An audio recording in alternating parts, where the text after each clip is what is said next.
Pre, silipin mo nga, pre. Nakakabahan ako eh. Bata, boy! Bata? Oo! Fresh pa! Sa video na ito nakuha sa San Jose del Monte, Bulacan, makikita ang isang kahina-hinalang dilaw na eco bag na may bahid ng dugo. Sanggol? Nang lapitan, isang umiiyak na sanggol ang laman pala ng bag. Yung nanay niya, no? Ang sanggol, duguan pa at pinapapak na raw ng mga langgam ng matagpuan. Isang buntis naman ang nakuna ng CCTV matapos makigamit ng banyo sa isang gasolinahan sa Quezon City. Umalis ang babae, pero ilang sandali pa, Buhay pa? isang duguang sanggol ang natagpuan sa loob ng banyo. Ang babae, mag-isa pa lang nanganak at iniwan lang ang bagong silang na anak. Nasa ilalim po siya eh. Nung lababo iniwan. Eh, yun nga, ang sinabi sa amin, may busal na tissue. Yung baby.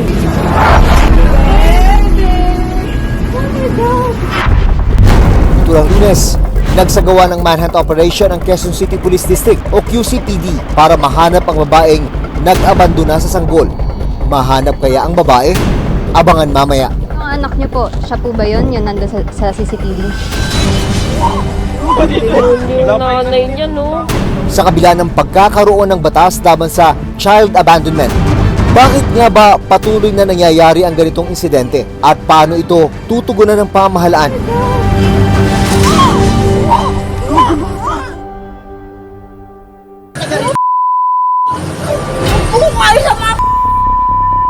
Sa cellphone video na ito, makikita ang isang babaeng nagwawala sa gitna ng kalsada.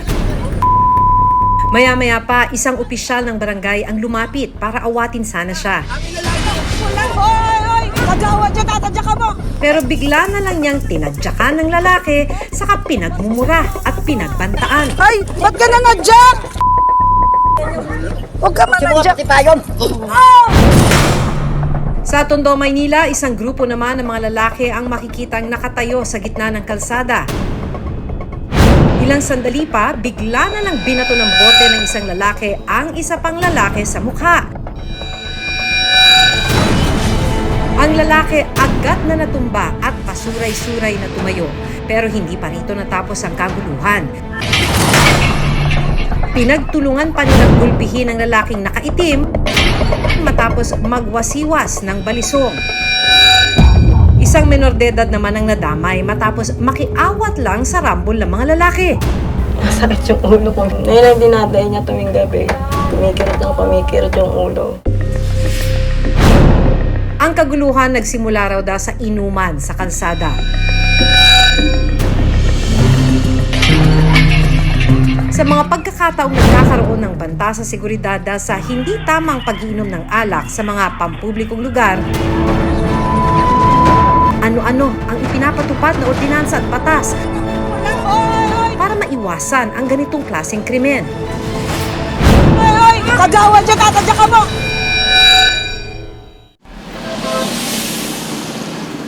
Sa kuha ng closed-circuit television o CCTV camera nitong February 9, makikita ang isang sasakyang nakahinto sa isang gasolinahan sa Quezon City. Maya-maya pa, isang buntis ang bumaba at lumapit sa isang gasoline attendant para makigamit ng banyo. Ito, kinausap niya yung attendant, gasoline attendant, naganap ng CR. Makikita mo siya, naglakad siya, di ba? Naglakad siya, parang wala lang, di ba? Sa CR na ito ng gas station, pumasok yung babae. Ang sabi niya ay makikigamit lang siya. Mga 15 minuto ang lumipas bago siya lumabas. Pagkatapos, 10 minuto pang tumagal, doon na nadiskubre na may iniwan palang bagong silang na sanggol sa loob. Buhay pa? Isang bagong silang na lalaking sanggol ang natagpuan. Isa ang gasoline attendant na si Jocelyn sa mga unang nakakita sa sanggol. Yung bata pa ba nung napansin? Nasa ilalim po siya eh. Nung lababo iniwan. Eh, yun nga, ang sinabi sa amin, may busal na tissue. Yung baby. Eh, hindi rin po narinig ng mga pulis na umiiri yung nanay. Kaya hindi rin wala sa isip namin na may ganun pong mangyayari. Wala kayong duda. Wala po. Ang nakita ko na lang po sa kanya yung buko yung dugo. Then, inano lang niya, flash lang po niya dun sa CR. Mabuti na lang daw at may police outpost sa gasolinahan. kaya mabilis silang nai-report ang insidente.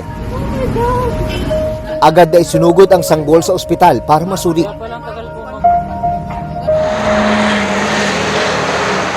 Tatlong araw matapos ang insidente, nagsagawa ang Quezon City Police District ng manhunt operation para matunton ang babaeng nang iwan sa sanggol.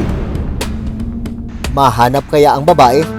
Kasama yung women's natin, papunta tayo sa sa area kung saan nakatira yung suspect natin na nag-iwan ng bata, kanyang anak.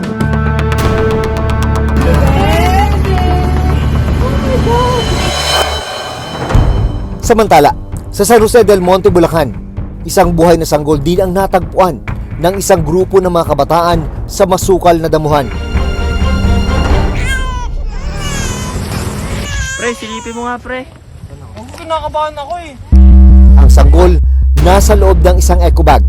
Bata, boy! Bata? Oo! Fresh pa! Dito po natagpuan yung bata na nai-report sa amin.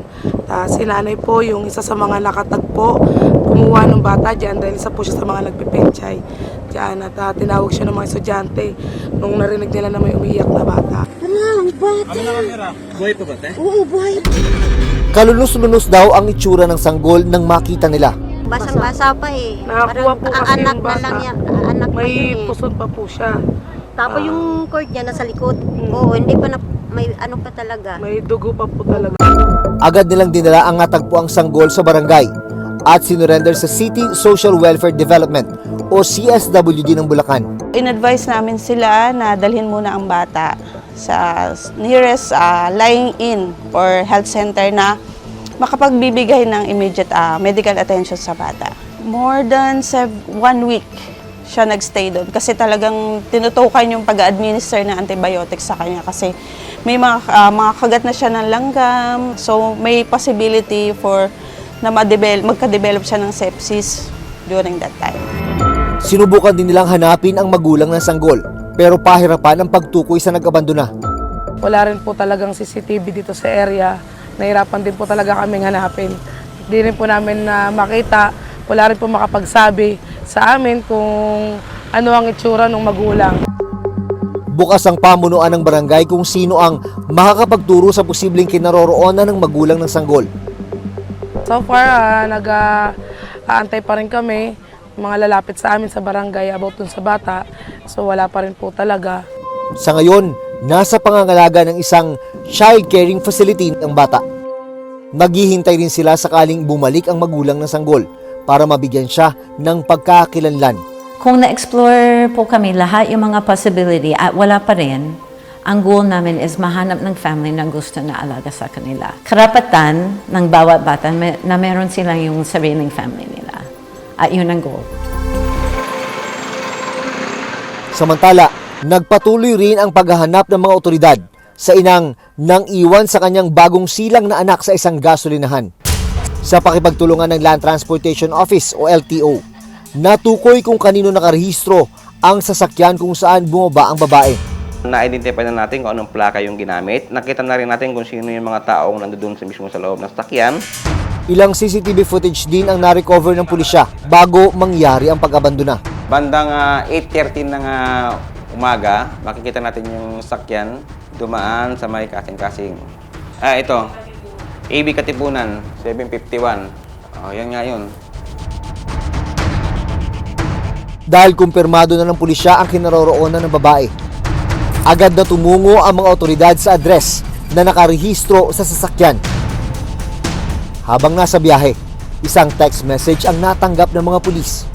Positive outlook, positive yung nanay nandito bantay sa tindahan. Sabi ng tropa doon na nauna na. Replyan ko.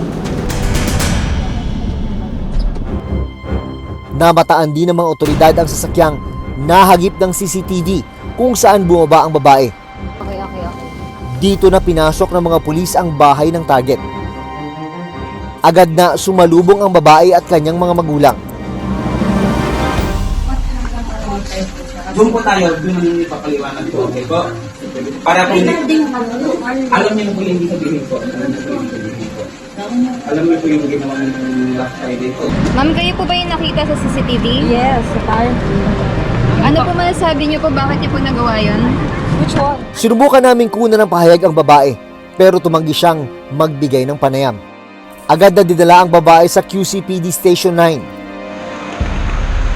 Sakaling mapatunayang nagkasala, haharap siya sa kasong attempted infanticide at child abuse bilang paglabag sa Child Protection Act. Sa ngayon, nakakulong pa rin ang suspect. Ma'am, pwede ba makuha yung side nyo sa story na to? Ma'am? Habang nasa ospital pa rin ang inabandonang sanggol para patuloy na ma-monitor ang kanyang kalusugan. Pinag-aaralan naman ng pulisya at City Social Welfare Development o CSWD kung isasaoli ang sanggol sa kanyang magulang. Kinakailangan pa kasing dumaan sa assessment ang ina ng bata bago ibalik ang sanggol.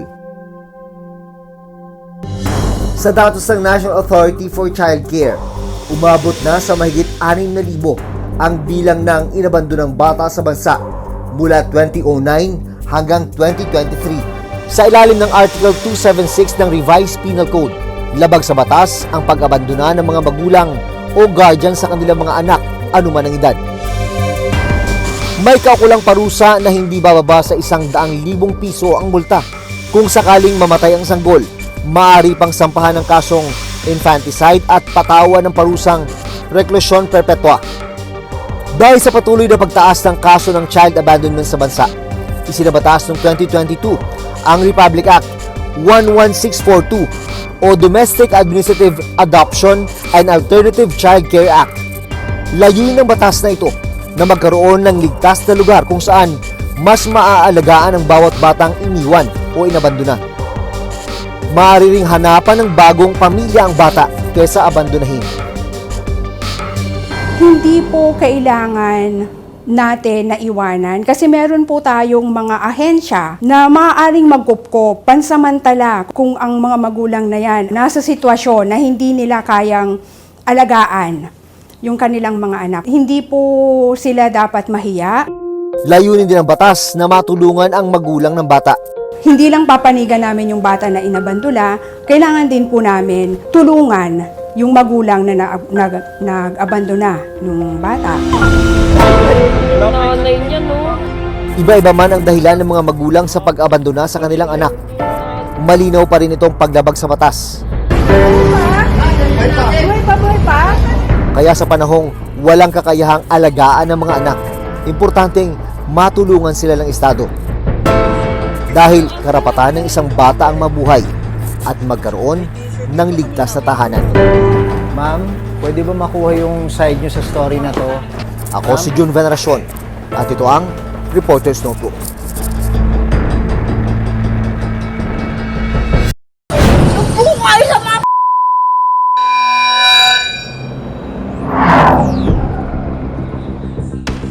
Gabi noong February 3, isang babae ang pasuray-suray sa gitna ng kalsada. Makikita na hinaharang niya ang dumaraang mabibilis na sasakyan at makailang beses na aambang mambabato ng tsinelas. Ilang sasakyan ang muntik na siyang mahagip at masagasaan. Nang makarating sa mga tanod ng barangay ang insidente, agad nila itong nirespondehan. Pero hindi naging madali ang pagpigil sa babae.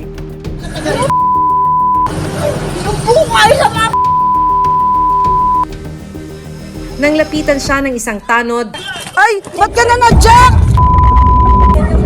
Huwag ka ma-jack. pinadyakan niya ito at pinagmumura. Isang kagawad at 2 pang tanod ang sinaktan ng babae. Masusumbungan nga mo, lalasing-lasing ka, di mo kayang dali. Kalaunan, napag-alaman nilang dayo ang babae at nakarami raw ng inom sa kanilang lugar. Nandito tayo ngayon sa Project 6 at makakausap natin yung ilan sa mga kagawad at tanod na rumesponde. Magandang hapon po! Kayo ho yung rumesponde nung... Then, tinawag po sa akin na may nambabato nga po. May nambabato. Nambabato ng ano po Ng yun? sasakyan po. Sa gitna po. Gitna po ng daan, muntika na po siya masagasaan. Ikaw, nananakit ka na, ha? Ayon sa barangay, halos 1 oras daw nilang sinubukang pakalmahin at dalhin sa barangay ang babae. Ay! Ba't ka na na-jack? Huwag ka manadya. Napag-alaman nilang naparami ang inom ng babae dahil nagkaroon daw ito ng alitan sa karelasyon. Aminado ang mga taga-barangay na may pangamba sila sa tuwing rumeresponde sa ganitong mga insidente. Sa ganyan po is buwis-buhay po na. Minsan, nag-responde ka na nga, ikaw pa yung nasaktan, ikaw pa yung irereklamo. Tapos hindi mo alam kung ano yung aabutan nyo doon, eh, no? Baka may kutsilyo siya, baka may baril siya. Hawak lang po nila probaton at saka posas. Na-turn over na raw ng barangay sa pulis ang suspect. Nahaharap siya sa kasong alarms and scandal at direct assault upon a person in authority. Nakapagpiyansa na raw ang babae matapos ang ilang araw na pagkakakulong sa presinto. Pinuntahan ng Reporter's Notebook ang barangay kung saan daw naninirahan ng babaeng ng gulo sa Project 6. Dito napag-alaman namin na hindi pala ito ang unang insidente ng panggugulo ng suspect. Meron isa sa reklamo ng kapatid. Ito yung platter sa kanya. Marami pa, lalo po nung panahon ng pandemic. Sa tulong ng barangay, natuntun namin ang bahay niya. Pero tumanggi siya at kanyang pamilya na magbigay ng pahayag at sa korte na lang daw haharapin ng suspect ang kanyang mga kaso. Nagkagulo noong February 10 sa Tondo, Maynila nang mag-away ang ilang magkakapitbahay. Ang simpleng hindi pagkakaunawaan nauwi sa hampasan ng bote at muntikang pananaksak. Sa CCTV footage na ito nakuha sa Barangay 41 sa Tondo, Manila, makikita ang tatlong lalaki na nakapalibot sa isang lalaki. Maya-maya pa, hinampas ng bote ang isang lalaking nakaitim at tinamaan sa mukha.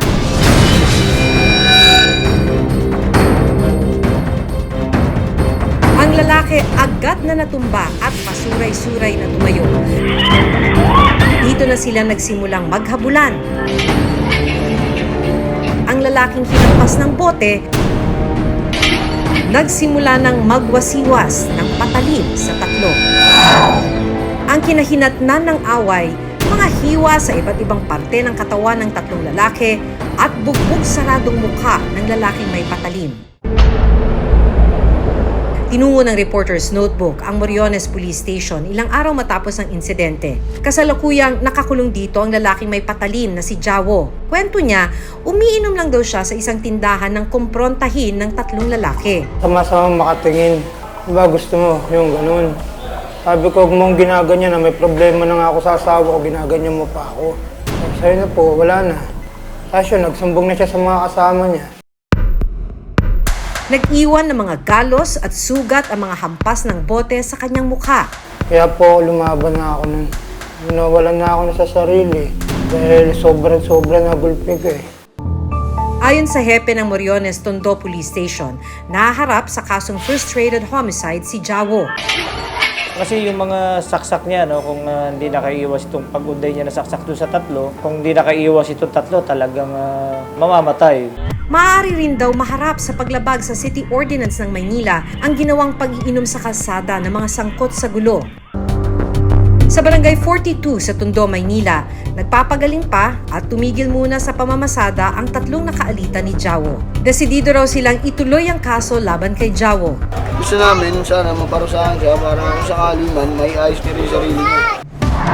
Susunod, dahil sa pangyayari, napag-alaman naming nadamay sa gulo ang 11 taong gulang na anak ni Jawo. Hinula ko lang po yung pamana. Kasi po duguan na si Papa eh. Mamamatay po si Papa.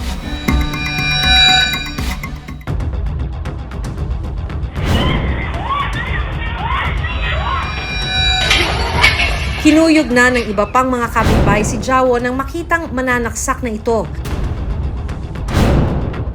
Dahil sa pangyayari, napag-alaman naming nadamay sa gulo ang 11 taong gulang na anak ni Jawo.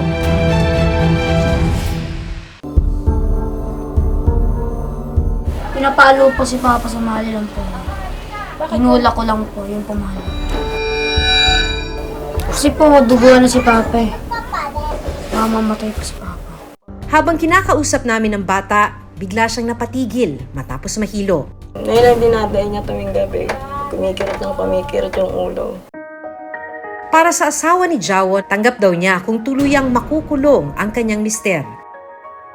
Pero dapat daw ay mapanagot din ang nanakit sa kanyang anak. Mas masakit pa, yung nangyari sa anak ko, hindi nila maanuhan. Sorry lang po ba yan? Yung pag-iinom na yan. Yan nga po, gulo. Walang datos kung ilan ang krimen na may kinalaman sa pag-iinom sa mga pampublikong lugar. Nakabinbin ngayon ang House Bill 3047. Ito yung panukalang batas na naglalayong ipagbawal ang pagbebenta at pag-iinom ng anumang alak sa mga pampublikong lugar tulad ng mga kalsada. Naniniwala ang mga otoridad na inuman ang karaniwang mitsa ng gulo sa komunidad. Kailangan meron na tayo talagang batas na bawal na talaga yung pag-iinom diyan sa public places. Kailangan higpitan yung batas sa sa distribution, sale, and of course the use of that liquor, lalong-lalo na sa mga social gathering. Sa ngayon, mahirap i-regulate. Pero kung merong batas talaga na magre-regulate niyan, possible naman yan para maiwasan na itong ganitong pangyayari.